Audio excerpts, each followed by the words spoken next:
பிரதமர் மோடி வருகையால் எந்த மாற்றமும் நிகழப்போவதில்லை என கிள்ளியூர் சட்டமன்ற தொகுதியில் மதச்சார்பற்ற முற்போக்கு கூட்டணி சார்பில் போட்டியிடும் காங்கிரஸ் வேட்பாளர் ராஜேஷ்குமார் தெரிவித்துள்ளார்.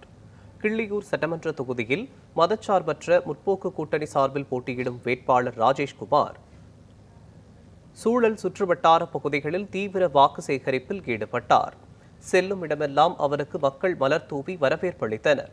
அப்போது அந்த பகுதியில் கடந்த 10 ஆண்டுகள் கொண்டுவரப்பட்ட திட்டங்கள் குறித்து பட்டியலிட்டு வாக்கு சேகரித்தார்.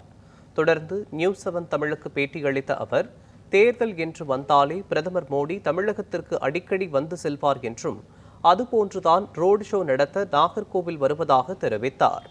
அவர் வருகையால் எந்த மாற்றமும் நிகழப்போவதில்லை என்றார்.